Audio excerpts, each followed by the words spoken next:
다시 보는 삼손 이야기 시리즈 시작하려고 합니다. 다시 보는 이라는 말에는 두 가지 의미가 있습니다. 첫째는 우리 삼손 이야기는 2018년 8월 달에 삼손과 함께하는 여름밤에서 우리 한번 묵상을 했었습니다. 많은 분들이 그때 들었던 말씀을 다시 한번 들었으면 좋겠다 이런 말씀을 많이 하셨어요. 그 영상으로 안 남아있더라고요. 그거는 가물가물하시죠. 삼손에 대해서 듣기는 들었는데 무슨 이야기를 했더라. 저도 가물가물하더라고요. 그래서 삼손을 통해서 주시는 은혜를 다시 한번 받기를 원합니다 하는 그런 의미에서 다시 보는 삼손 이야기입니다. 물론 제가 식은 밥을 그대로 내놓지는 않을 겁니다. 다시 밥을 짓는다 하는 마음으로 그렇게 준비를 하겠습니다. 둘째는 다시 본다 하는 말에는 이 삼손을 우리가 좀 다시 봐야 된다 하는 의미가 있습니다. 삼손에 대한 오해가 많아요. 물론 삼손이 온전한 사람은 아니었지만은 제대로 된 평가를 못 받는 대표적인 성경 인물 가운데 한 사람입니다. 그 삼손은 사사였거든요. 사사. 여러분 사사가 누굽니까? 여호수아가 죽고 난 다음에 그 다음에 하나님께서 왕을 세우시기 전까지 그 사이에 하나님의 백성을 이끌고 지도하고 구원했던 구원자가 사사입니다. 그러니까 삼손은 사사예요. 삼손은 구원자예요. 오늘 말씀에도 보면은 5절에 그가 블레셋 사람의 손에서 이스라엘을 구원하기 시작하리라. 하나님은 삼손을 구원자로 들어서 사용하셨다 이 말이에요. 그 여러분 삼손이 구원자입니다. 사사입니다. 또 삼손은 믿음의 선진이라고 성경이 소개를 하고 있지 않습니까? 우리는 삼손 그러면 힘만 세지 좀 불량하고 좀 방탕한 그런 사람으로 우리 이해를 하고 있습니다만은 그러나 히브리서 11장에 보면은 내가 무슨 말을 더하리요 기드온, 바락, 삼손, 입다, 다윗과 사무엘과 선지자들의 이야기를 다 하려고 하면 시간이 없다. 여러분 이 사무엘 또 다윗 선지자와 이 동급으로 이름을 거명하고 있는 믿음의 조상이 삼손입니다. 그래서 그런 점에서 삼손을 좀 새롭게 이해하고 볼 필요가 있다. 그런 점에서 다시 보는 삼손 이야기가 되겠습니다. 자, 오늘 우리 그 첫 번째 시간으로 삼손의 출생과 관련된 말씀을 통해서 우리에게 주시는 하나님의 뜻을 좀 발견하기를 원합니다. 삼손의 출생에는 뭔가가 있다. 삼손의 출생에는 뭔가가 있다. 뭐가 있느냐? 세 가지가 있습니다. 첫째, 삼손은 소라 땅에서 태어났습니다. 소라 땅에서 태어났습니다. 둘째, 삼손은 기도로 태어났습니다. 삼손은 기도로 태어났습니다. 셋째, 삼손은 나실인으로 태어났습니다. 나실인으로 태어났습니다. 이 세 가지 측면으로 오늘 삼손의 출생에 대해서 좀 함께 살펴보겠습니다. 먼저 삼손은 소라 땅에서 태어났습니다. 우리 2절 말씀 보니까 소라 땅에 단 지파의 가족 중에 마누아라 이름하는 자가 있더라. 굉장히 의미가 있고 중요한 구절입니다. 이게 무슨 의미냐? 삼손의 아버지가 마누아인데 마누아가 단 지파 사람이었다 하는 것을 우리에게 가르쳐주고 있어요. 여러분 단 지파를 아십니까? 여호수아가 이제 이스라엘 백성들 가나안을 정복하고 이스라엘 지파를 따라서 이제 기업을 분배를 했지 않습니까? 단 지파는 기업으로 분배받은 땅이 어디냐면은 그 이스라엘의 중부 지역 정도 됩니다. 중부. 오른쪽에는 베냐민 지파가 있습니다. 여리고, 또 기브온 이런 도시가 있고 남쪽으로는 유다가 있습니다. 베들레헴하고 아주 가까운 곳입니다. 원래 단 지파가 이제 그곳을 기업으로 받은 거예요. 근데 단 지파가 기업으로 받고 난 뒤에 그 남아 있는 그 가나안 족속들을 이제 다 싸워가지고 쫓아내야 되잖아요. 아직 남아 있으니까. 근데 단 지파는 이 일을 제대로 하지를 못했어요. 그래서 오히려 이 가나안 족속들이 단 지파를 밀어내는 상황이 발생하게 됩니다. 사사기 1장 34절에 보면은 아모리 족속이 단 자손을 산지로 몰아넣고 골짜기에 내려오기를 용납하지 아니하였으며. 이 보통 이제 이스라엘의 다른 지파들도 사실 많이 실패합니다. 근데 다 이스라엘이 가나안 족속을 쫓아내지 못했다 이렇게 말을 해요. 이스라엘이 주어고 가나안 족속이 목적이에요. 항상 그렇게 설명을 하는데 오늘 다한 지파는 거꾸로 됩니다. 가나안 족속이 주어고 다한 지파가 목적어가 돼요. 그러니까 이 이스라엘 족속이 가나안을 쫓아내지 못한 게 아니고 가나안 족속이 다한 지파를 쫓아내 버렸어요. 완전히 이게 역전이 되어버립니다. 그래서 이 단 지파가 가나안 땅을 얻는 일에 모든 다른 지파들보다 더 많이 실패했다 하는 것을 보여주고 있습니다. 자, 그러다 보니까 그 땅에서 이제 살 수가 없죠. 번성할 수가 없죠. 그래서 사사기 18장 이후에 보면은 이 단 지파가 자기 이 기업을 사는 땅을 옮깁니다. 어디로 옮기느냐면은 저기 북부에 보면 갈릴리 호수가 있잖아요. 그 호수 바로 위에 메놈 호수라고 있습니다. 그 호수 쪽으로 땅을 옮겨버려요. 이주를 합니다. 이주. 제일 처음에는 장정 600명이 이주를 하고 그 장정을 따라가지고 이제 많은 단지파 사람들이 그쪽으로 다 이주를 했어요. 그게 언제 일어난 일이냐면은 사사시대 초반에 일어난 일이에요. 초반에. 그러니까 애초부터 이 단지파는 가나안 정복에 실패한 거예요. 그래서 밀려나가지고 저 북쪽으로 가가지고 자기 거주지를 옮기게 된 겁니다. 자, 근데 지금 이 삼손 시대는요, 사사시대의 마지막 시대입니다. 자, 오늘 삼손의 아버지 마노아가 단지파 사람이라고 그랬어요. 자, 그러면 이 마노아가 어디 살아야 됩니까? 어디서 살고 있어야 될까요? 본래 분배받은 땅에서 살고 있었을까요? 아니면은 이주한 저 북부 땅에 살고 있었을까요? 그렇죠. 이주한 북부 땅에 살고 있어야 그 정상적이잖아요. 야, 근데 여러분, 오늘 아까 2절 말씀해 보니까 소라 땅에, 그래서 소라 땅. 이 소라 땅이 어디에 속한 땅이냐면은 단 지파가 본래 분배받았던 땅입니다. 이 본래 분배받은 지역의 대표적인 도시가 소라와 에스다롤이래요. 이 두 도시가 우리 25절에 나오잖아요. 본래 분배받은 땅에서 이 마노아는 살고 있었다 하는 거예요. 여러분, 이게 무슨 말입니까? 마노아는 이 단 지파가 가나안 족속들에게 땅을 빼앗기고 집단 이주를 한 그 상황 가운데서도 끝까지 약속으로 기업으로 받은 땅을 포기하지 아니하고 그 가운데서 살고 있었다 하는 것을 우리에게 보여주는 겁니다. 아니 이사 안 가고 이주 안 하고 원래 분배받은 땅에서 살고 있다. 그게 뭐 그리 중요한 거냐? 여러분, 지금은 뭐 우리 아무데나 이사 가도 됩니다. 등촌에서 살다가 김포로 이사 가도 돼요. 제가 이 말 할 때가 기억이 나. 2018년도에 이게 교회 가까이 살던 분들이 김포로 자꾸 이사를 가시더라고. 그래서 내가 이 말을 했던 기억이 나요. 여러분, 뭐 우리는 지금 이사 가는 거 뭐 어디로 가셔도 됩니다. 물론 교회에서 너무 먼 곳으로는 이사 가지 마세요. 교회 오기가 힘들어요. 그렇지만은 뭐 우리가 뭐 이사 간다고 해서 그게 뭐 그렇게 잘못된 일 아닙니다. 근데 여러분, 이 구약 시대는 달라요. 자, 여러분, 지금 우리 새 언약 시대에는 가나안 땅이 어디라고 말할 수 있습니까? 하나님께서 약속으로 주신 우리의 기업, 우리가 하나님과 함께 살아야 되는 기업이 어디입니까? 예수 그리스도 아니잖아요. 예수님이 약속하신 기업이고 땅이잖아요. 그러니까 우리가 예수 그리스도 안에 산다 하는 것이 약속의 땅에 다 살고 있다 하는 그 의미예요. 그래서 우리가 뭐 어디 사느냐, 뭐 그거는 그렇게 큰 문제가 아니다 이 말이죠. 예수 그리스도 안에서만 살면은 우리는 다 지금 약속을 받아 누리고 있는 것이기 때문에. 그러나 여러분, 구약 시대에는 아직까지 예표적인 시대거든요. 하나님께로부터 받은 약속의 땅에 사는 것이 곧 하나님의 약속을 누리고 있는 길입니다.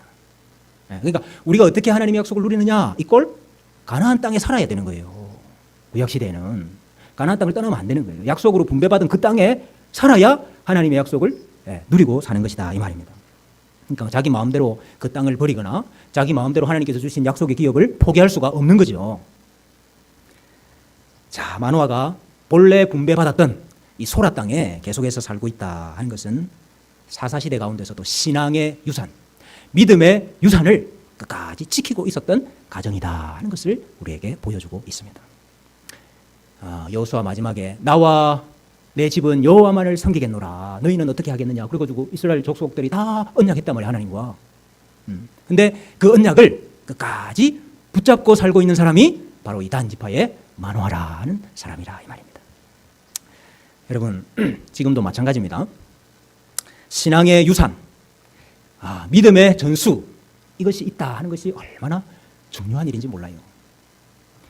우리 부모님들의 신앙을 우리가 굳게 붙들고 있다 하는 것이 정말로 중요한 것입니다. 우리 자녀들이 때로는 좀 흔들리기도 하고 또 우리 가족 가운데 때로는 좀 흔들리는 경우가 있다 할지라도 내가 이 믿음의 유산을 끝까지 지키고 있다 하는 것이 너무나 중요한 일입니다.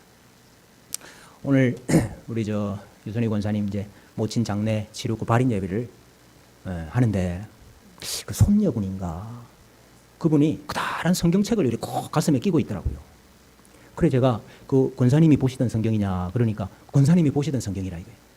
그걸 발인 예배하는데 꼭 발인이 아니고 입관 예배하는데 꼭 이렇게 품고 있더라고. 제가 그 광경을 보면서 찬송이 하나 생각이 났어요.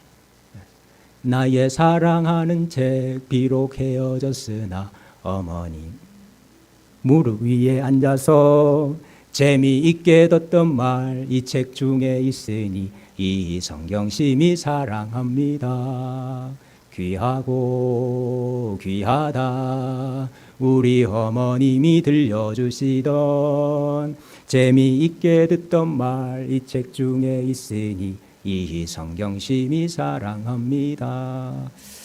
그 가족들 중에 아직까지 좀 신앙을 가지지 못한 분들도 계셨고 또 낙심해가지고 좀 멀어진 분들도 계셨고 그랬지만은 제가 그 광경을 보면서 할머니의 신앙이 자녀들에게도 전수가 되고 또 손주들에게도 전수가 되고 다 이어지게 해주십시오. 그런 기도가 되더라고요.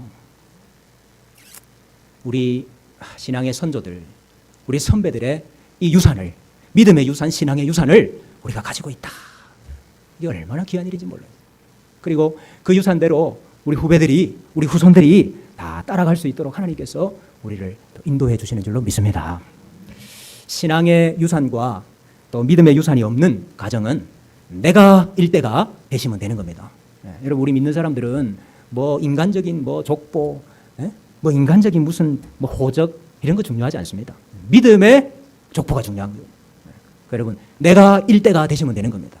내가 일대가 되어서 이 신앙의 유산을 자자손손 물려주리라. 하나님은 끝까지 약속의 기업을 붙들고 있는 이 마노아 가정에 사사 삼손이 태어나게 하시고 또 주권적으로 그를 들어서 사용하셨습니다. 여러분, 우리 사랑하는 가정마다 다 이와 같은 복이 임하시기를 축복합니다. 둘째로 삼손은 마노아의 기도로 태어났습니다. 삼손은 마노아의 기도로 태어났습니다. 자, 마노아가 지금 하나님이 주신 약속의 기업을 잘 붙들고 살고 있습니다. 그럼에도 불구하고 이 가정에 언약의 저주가 있습니다. 그 언약의 저주가 무엇인가 하니까 불임입니다. 불임. 자녀가 없습니다. 구약시대 자녀가 없는 것, 불임이 왜 언약의 저주인지는 다 아시죠? 하나님의 복이, 약속이 뭡니까? 생육하고 번성하고 하나님의 백성이 많아지는 거잖아요. 근데 자녀가 없다, 후손이 없다, 씨가 없다, 이것은 그 약속과는 반대되는 일이에요. 그래서 언약적인 저주다, 우리 이렇게 말을 합니다. 우리 새언약 시대, 오늘 우리 시대에는 불임이라고 해서 그것이 곧바로 언약의 저주다 이렇게 말하기는 어렵습니다. 왜 그렇습니까? 왜 그렇죠? 지금은 자연 출생적인 방법으로만 하나님의 백성이 되는 게 아니기 때문이에요. 자연 출생적인 방법으로만 씨가 되는 것이 아니기 때문이에요. 이제 전도해가지고 하나님이 씨가 되잖아요. 전도해가지고. 그러니까 지금은 과부나 뭐 미혼자나 고자도 다 생육하고 번성할 수 있는 겁니다. 여러분, 구약에 그런 예언이 나오잖아요. 과부의 자녀가 많아지고 뭐. 그게 우리 시대예요. 우리 시대. 하나님의 백성이 반드시 이 출생이라는 방법으로만 이루어지는 게 아니기 때문에, 물론 여러분, 지금 우리 시대에도 출생이라는 방법으로 하나님께서 자신의 씨를, 자손의 후손을 번성시키십니다. 그러니까 지금 우리 시대는 이 두 가지가 다 있다. 그래서 불임이라고 해서 바로 이거 언약적인 저주다 이렇게 말하기는 어렵다 이 말입니다. 그러나 구약 시대에는 자녀가 없다 하는 것이 분명히 언약의 저주입니다. 자, 근데 성경에 보면은 이 불임 이야기가 얼마나 많이 나오는지 몰라요. 여러분, 우리 믿음의 조상들, 창세기 나오는 믿음의 조상들 안에는 전부 다 불임이에요. 아브라함의 아내 사라도 불임이고, 이삭의 아내 리브가도 불임이고, 야곱의 아내 라헬도 불임이었고, 다 불임이에요. 또 태어나면서부터 나실린이었던 사람들, 그 사람들 어머니들도 전부 다 불임이었어요. 오늘 삼손의 어머니도 불임. 삼손 어머니 누굽니까? 이름이? 그렇죠. 성경에 안 나옵니다. 삼손의 어머니도 불임. 사무엘의 어머니 한나도 불임. 여러분, 저기 또 나실린, 신약에 가면은 세례요한이 나실린이었잖아요. 세례요한이 엄마 누굽니까? 엘리사벳도 불임. 그래서 성경에 보면은 이 불임이라는 언약적 저주의 이 상황이 하나님이 일하시는 무대가 된다 하는 거예요. 우리에게 있는 이 언약적인 저주, 또 고통, 또 환난, 이 상황을 하나님은 하나님 자신의 구원을 시작하시는 배경으로, 무대로 사용을 하시더라 하는 겁니다. 그래서 불임 이야기가 많아요. 여러분, 잘 믿는다고 하는 마누아 집에 왜 이런 언약의 저주가 있느냐? 예수 잘 믿어도 되는 것이 하나 없네. 이런 관점으로 보시지 마시고, 지금 이 가정에 이런 어려움이 있는 것은 하나님이 일하실 무대가 조성되고 있는 거구나. 이런 관점에서 성경을 보셔야 된다 이 말입니다.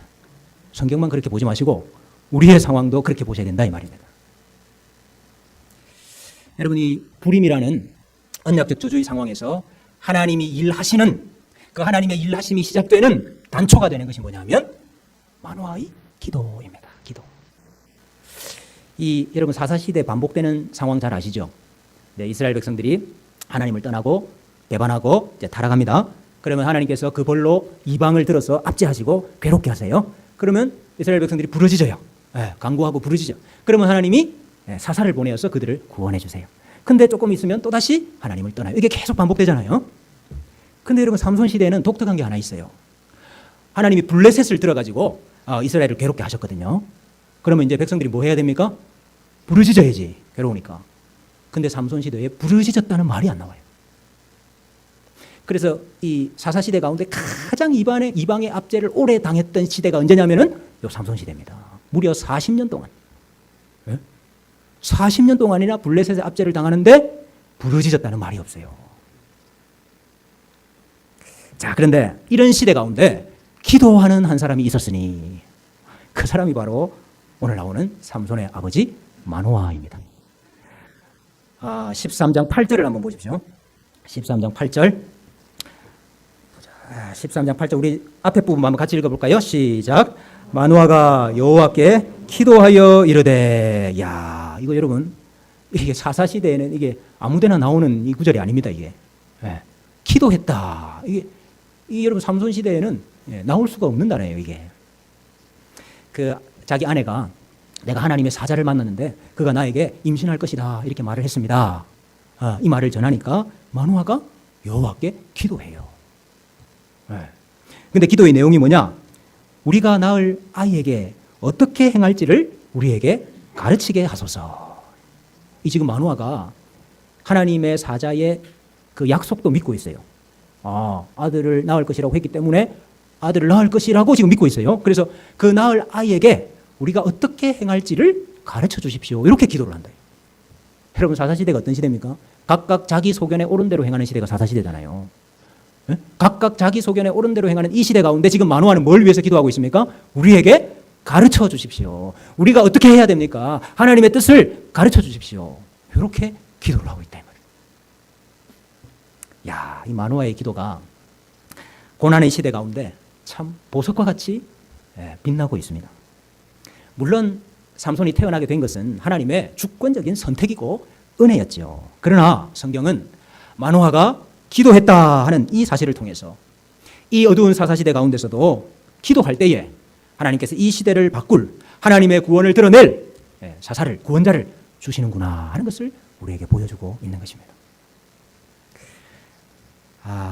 고난을 고난으로만 보지 마시고 하나님께서 일하실 자리가 깔렸구나, 하나님께서 일하실 자리가 펴졌구나, 이런 관점으로 우리의 고난을 보시기를 바랍니다. 하나님께서 일하실 환경으로 우리의 고통과 아픔과 이 환경을 보면은 그것에 반응하는 우리의 태도가 바뀝니다. 누구 때문이다, 무엇 때문이다 원망하거나 탓하지 않습니다. 에라이 모르겠다 포기하지 않습니다. 왜? 아니 이제 하나님이 일하실 때인데, 이제 하나님이 일하실 환경이 조성이 됐는데. 그렇기 때문에 기도할 수 있는 겁니다. 하나님이 하시면 됩니다. 하나님이 주시면 됩니다. 기도하게 되는 거예요. 여러분 마노아처럼 신실했던 가정에도 환난과 고난과 저주가 있었습니다. 여러분 우리 가정에도 얼마든지 있을 수 있습니다. 우리 삶에도 얼마든지 있을 수 있습니다. 그러나 기도할 때에 그 형편과 그 상황이 하나님의 능력을 체험할 기회가 되는 줄로 믿으시기를 바랍니다. 우리도 기도하는 거 포기하지 마십시다. 그래서 아무리 어둡고 캄캄하다 할지라도 하나님의 놀라운 구원의 역사가 우리 가운데 일어나도록 해야 되겠습니다. 자, 셋째로 삼손은 나실인으로 태어났습니다. 삼손은 나실인으로 태어났습니다. 여러분, 나실인이라는 말은 구별되었다 하는 뜻입니다. 구별되었다. 그러니까 하나님께서 사용하실 구원자로 이제 구별시켰다 이 말이죠. 근데 원래 이 나실인이라는 제도를 시행하는 취지는 그 일반 백성들이 어떤 특별한 이유와 목적이 있어가지고 서원을 해서 일정 기간 동안 제사장이나 레위인처럼 살도록 하는 거. 이게 나실인의 취지입니다. 일정 기간 동안 제사장이나 레위인처럼 하나님을 섬기도록 살도록 만드는 거. 이게 나실인의 취지예요. 이 나실인은 특별한 서약이 있죠. 특별한 서약이 있고 또 기간이 있고 또 이제 주로 전쟁 가운데 이 나실인 서약을 많이 합니다. 전쟁이 일어났을 때 보통 이스라엘 백성들이 평소에는 그 예비군이잖아요. 뭐 자기 일을 해야지, 농사도 짓고 뭐 자기 일을 하다가 이제 전쟁이 일어나면은 소집이 되잖아요. 그때 특별히 이제 나는 이 직업 군인 같은 군인으로 나는 헌신하겠습니다. 이래 가지고 일정 기간 동안 나실인으로 서약하는 사람들이 많이 있었습니다. 그 나실인의 서약 서원에 대해서 잠깐 제가 좀 설명을 드리면은 포도주와 독주를 마시지 말라 이렇게 돼 있죠. 포도주와 독주를 마시지 말아야 된다. 이게 술이 포도주라는 것이 부정하기 때문에 마시지 말아야 된다. 이렇게 이야기보다는 이 포도주가 하나님이 주시는 복, 안식을 상징하기 때문에 일정 기간 동안 그것을 제한한다. 이렇게 보는 것이 더 합당한 것 같아요. 여러분, 포도주가 그 하나님이 주시는 안식, 복을 상징한다 하는 것은 여러분 우리 많이 했잖아요. 모르십니까? 가나안 땅에 들어가면 하나님께서 주시는 세 가지 대표적인 복이 뭡니까? 곡식과 기름과 포도주. 포도주라는 것은 오랫동안 평안을 가지고 곡식을 주스를 다해서 곡식을 먹고 남아가지고 그것을 바로시켜가지고 얻는 거거든요. 이게 포도주를 얻었다 이 말은 오랫동안 안식을 누리고 있다 그런 표가 돼요. 여러분 그 장막절에 오순절에 그 제사를 드리고 난 다음에 하나님의 집 안에서 독주와 포도주를 마음껏 마시라 이래 돼 있잖아요. 그게 부정한 것 같으면 어디 오순절에 장막절에 들어가가지고 그거 마십니까? 그게 아니고 이제 구원이 완성됐다 그런 의미라고요. 상징적인 겁니다. 또 실제로 마시라 이 말이 아니고 상징적으로 하나님이 주시는 복과 안식을 이제 상징을 하는데 일정 기간 동안 그것을 스스로 제한하는 거예요. 왜냐하면 지금 안식이 깨어졌기 때문에, 뭐 전쟁 가운데 있기 때문에 안식이 깨어졌든지, 이 자녀가 없기 때문에 또 안식이 깨어졌든지, 뭐가 됐든 간에 어쨌든 안식이 깨어졌기 때문에 하나님 안식을 회복시켜 주십시오. 그런 의미로 이제 금한다는 거죠. 그 예수님께서 그 자신의 피를 새 언약의 포도주로 상징하시면서 제자들에게 주셨잖아요. 근데 제자들에게 그 만찬을 하실 때는 그걸 주시면서 내가 하나님 나라에서 새 것으로 마시기까지는 다시 포도나무에서 난 것을 마시지 않겠다 이렇게 말씀하세요. 이게 일종의 나실인 서약입니다. 그 말은 무슨 말이에요? 아직까지 온전한 안식이 이루어지지 않았다는 말이에요. 왜? 예수님 아직 안 돌아가셨거든. 돌아가시기 전에 지금 이 성찬을 행하고 있단 말이에요. 그 언제 예수님께서 다시 그 포도주를 마시셨습니까? 내가 하나님 나라에서 새 것으로 마시기까지는 포도나무에서 난 것을 마시지 않겠다 그랬는데 언제 다시 마시셨어요? 십자가 위에서 운명하시기 직전에 포도주를 받으시고 다 이루었다 하시고 운명하셨다 이렇게 되죠. 운명하시기 직전에 포도주를 마십니다. 그 말이 무슨 말이에요? 예수 그리스도의 속죄의 피로 우리에게 안식이 이루어졌다 하는 걸 보여주는 거예요.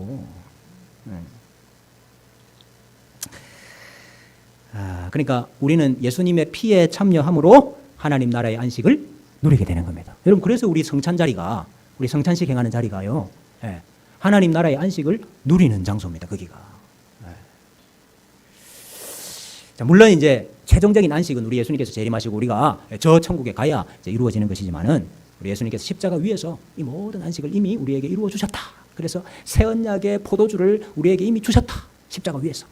이것을 이렇게 보여주시고 계신다 하는 거예요. 자, 그래서 최종적인 안식이 올 때까지 포도주를 금하는 거, 이게 이제 나실인의 서약이다 그렇게 말할 수 있습니다. 또 삭도를 대지 말아라. 이 머리털 깎지 말아라. 여러분, 이 머리카락 그 사람 자신을 상징하죠. 생명을 상징하고 또 그 사람의 능력을 상징하는데 자신이 온전하게 하나님께 드려지고 바쳐졌습니다 하는 의미로 이 털을 깎지 아니하는 이런 서약이 있습니다. 자, 어쨌든 하나님께서 이 사사 삼손을 구별된 자로 나실린으로 태어나게 하셨어요. 왜냐하면 지금 이스라엘 백성들이 구별되지 못하고 있기 때문이에요. 여러분, 왜 이스라엘 백성들이 부르짖지 않았을까요? 왜 40년 동안이나 블레셋을 들어서 압제하고 괴롭게 하는데 이스라엘 백성들이 부르짖지 않았을까요?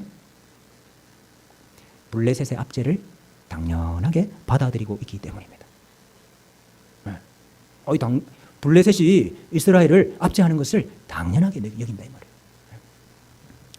그러니까 이 시대 가운데 지금 이 삼손의 이 시대 가운데 구원이 어떻게 오느냐? 분리되는 것으로부터 오는 거예요. 블레셋과 분리되는 것으로부터 오는 거예요. 지금 블레셋과 동화가 되었기 때문에 짝짝꿍을 하고 있기 때문에 부르짖지를 않는단 말이에요. 그래서 이 시대 구원이 어떻게 오느냐? 블레셋과 분리시키는 거예요. 구별. 나실인이 되어야 구원이 가능하다 이 말입니다.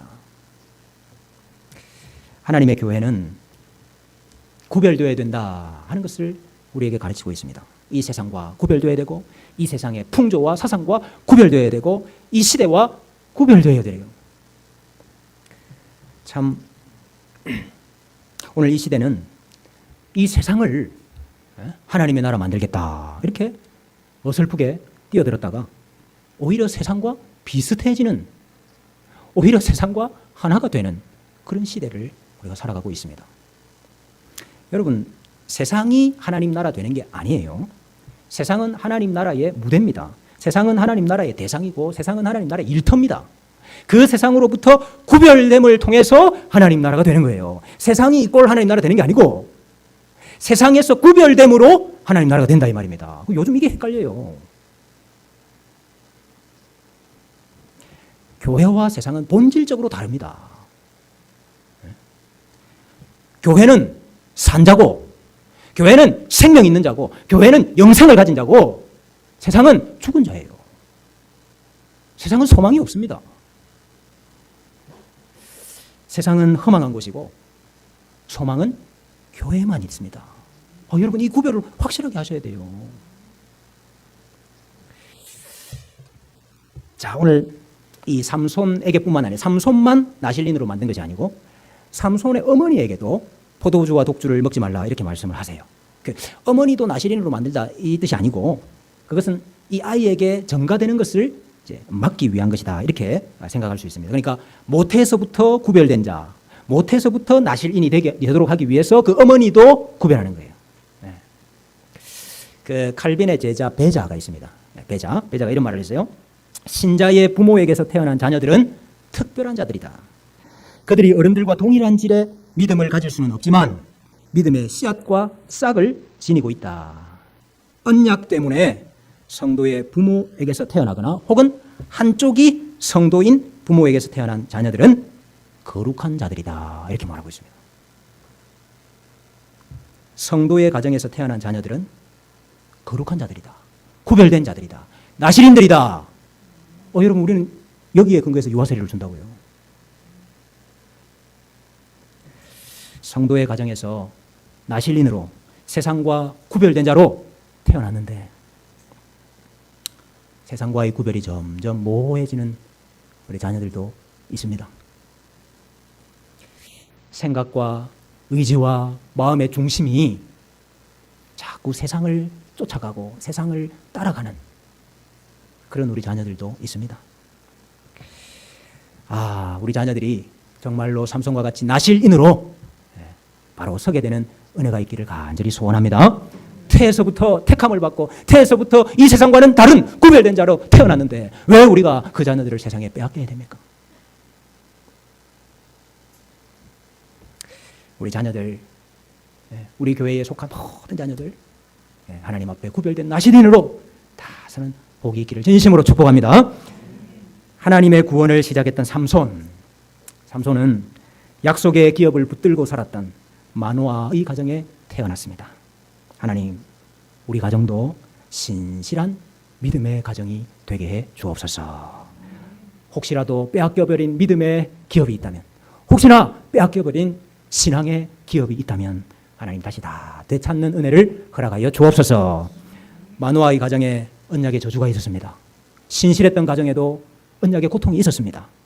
그러나 그것이 하나님이 일하시는 배경이요, 하나님이 일하시는 무대요, 하나님이 일하시는 환경이 되었습니다. 그리고 기도하는 마노아의 가정에 그 저주가 복으로 바뀌는 은혜와 역사를 베풀어 주셨어요. 하나님, 우리도 기도할 때에 우리에게 있는 모든 저주가, 우리에게 있는 모든 환난과 고통이 복으로 변화되는 역사를 베풀어 주시옵소서. 우리가 기도할 때에 사사시대와 같은 이 시대, 이 세상으로부터 구별된 자로 살아가는 능력을 주시고, 또 우리와 우리 자녀들이 다 나시린과 같이 거룩한 자로 살아가는 은혜를 허락하여 주옵소서. 우리 이 밤에 함께 기도하는 복된 밤이 되기를 주님의 이름으로 축복합니다.